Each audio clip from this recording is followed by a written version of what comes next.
Hi friends, hope you are doing well. तो इस video में बात करेंगे वोकेबलरी के ऊपर कि हम अपनी वोकेबलरी को कैसे इंप्रूव कर सकते हैं।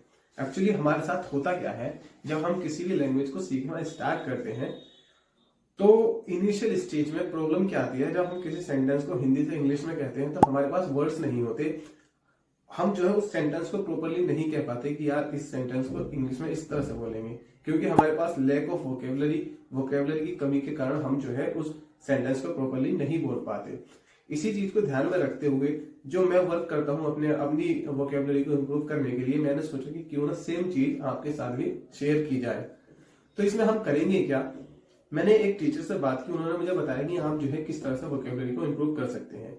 देखो, वोकेबलरी याद करने का सबसे जो बेस्ट तरीका वो यही है कि आप पहले वर्ड लें, फिर उसका मीनिंग चेक करें, फिर उसके सिमिलर वर्ड्स देखें, ताकि सिमिलर वर्ड से ये पता लगेगा आपको कि एक वर्ड के अगर आपको वो वर्ड नहीं भी याद आता है तो आप दूसरे वर्ड्स यूज कर सकते हैं। फिर उसके बाद एग्जाम्पल्स देखें, क्योंकि अगर जब आप एग्जाम्पल्स उसके सेंटेंसेस देखेंगे तो आपको पता लगेगा कि इस वर्ड को सेंटेंसेस के बीच में कहीं पर भी किस तरह से यूज किया गया है। तो मैंने उसी को ध्यान में रखते हुए मैंने क्या किया है, मैं 3 वर्ड्स जो है मॉर्निंग में याद करता हूँ, 3 वर्ड्स इवनिंग में करता हूँ।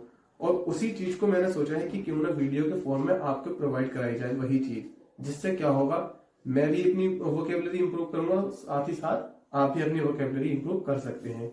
तो मैं रोजाना एक वीडियो मॉर्निंग में डालूंगा, एक वीडियो इवनिंग में डालूंगा।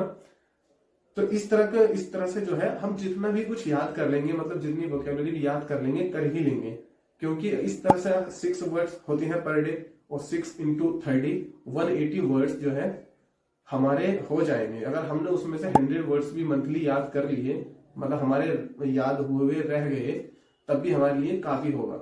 तो मुझे उम्मीद है कि आपको इस तरह की वीडियोस पसंद आएंगी। तो बिना देरी किए वीडियो को स्टार्ट करते हैं। तो आज का जो हमारा पहला वर्ड है वो है एमिड। एमिड, इसका जो मतलब होता है वो होता है बीच में, किसी चीज के बीच में। अब हम बात करते हैं इसके सिनोनिम्स की। सिनोनिम्स मतलब सिमिलर वर्ड्स। अब इसके जो सिमिलर वर्ड्स होंगे वो होंगे बिटवीन और इन द मिडल। अब यहाँ पर हमने क्या चीज सीखी, हमने यहाँ पर 3 चीजें सीखी। अगर हमें एमिड का यूज नहीं आता है तो हम इन द मिडल का यूज कर सकते हैं, या फिर हम बिटवीन का यूज भी कर सकते हैं इन द प्लेस ऑफ एमिड। अब बात करते हैं एग्जाम्पल्स की, कि हम जो है एमिड को एग्जाम्पल्स मतलब सेंटेंसेस के अंदर बीच में कहीं पर भी किस तरह से यूज करेंगे। तो हमारा जो पहला एग्जाम्पल है, मैंने ये एग्जाम्पल लिया है इस वाले आर्टिकल से, आप भी यहाँ देख सकते हैं।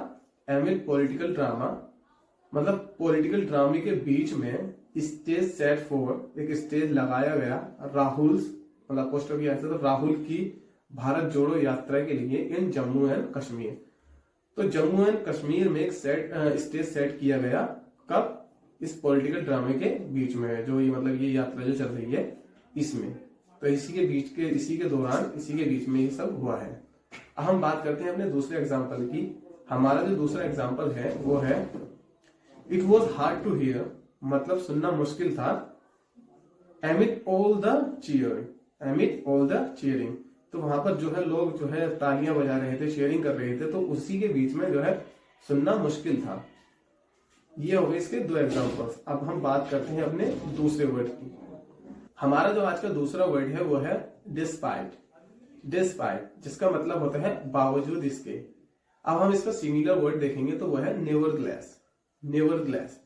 अब बात करते हैं इसके एग्जांपल्स की। हमने सिमिलर वर्ड भी देख लिया कि अगर हमें जो है डिस्पाइट नहीं आता तो नेवरदलेस का यूज कर सकते हैं। अब हम देखेंगे इसके एग्जांपल्स। हम इन्हें, इस वर्ड को या जो मैं आपको वर्ड्स बता रहा हूं, इन्हें हम अपने सेंटेंस में कैसे यूज करेंगे। तो हमारा जो पहला सेंटेंस है वो है we went out despite the snow, मतलब we went out despite the snow, बाहर जो था बर्फ थी उसके बावजूद भी हम बाहर गए।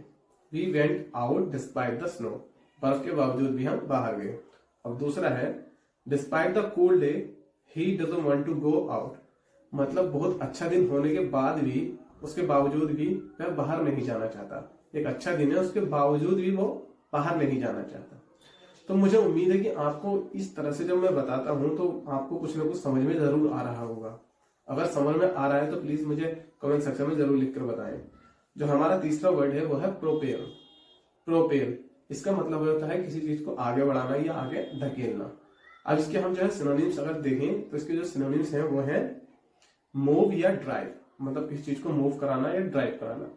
अब हम बात करते हैं इसके एग्जांपल्स की, क्योंकि बिना एग्जांपल्स के हमें पता ही नहीं लगेगा कि हम इस वर्ड का किस तरह से यूज करें सेंटेंस में।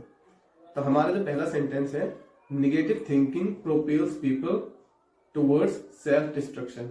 जो निगेटिव थिंकिंग होती है वो लोगों को प्रोपेल्स करती है, सेल्फ डिस्ट्रक्शन की तरफ धकेलती है। तो यहाँ पे देखा, निगेटिव थिंकिंग जो है लोगों को सेल्फ डिस्ट्रक्शन की तरफ धकेल रही है। अब जो है हमारा दूसरा एग्जांपल है, the train is propelled bye steam. जो ट्रेन होती है वो स्टीम के जरिए धकेली जाती है या आगे बढ़ाई जाती है। The train is propelled bye steam. तो यहाँ पर स्टीम का यूज किया गया है ट्रेन को आगे बढ़ाने के लिए। तो आपने देखा कि मैंने ये 3 वर्ड्स बताए, इनमें से मुझे उम्मीद है कि आपने कुछ ना कुछ तो जरूर सीखा होगा, और इसी तरह की वीडियो मैं शाम को अपलोड करूंगा एक। तो अगर आप अपनी वोकेबलरी को इम्प्रूव करना चाहते हैं तो मेरे चैनल को अभी सब्सक्राइब कर लें और हर वीडियो को अच्छे से देखें और फिर उस पर वर्क करें और खुद से सेंटेंसेस बनाएं उन्हीं वर्ड्स का यूज करके जो मैं आपको बताता हूँ। मिलते हैं फिर नेक्स्ट वीडियो में, तब तक के लिए गुड बाय।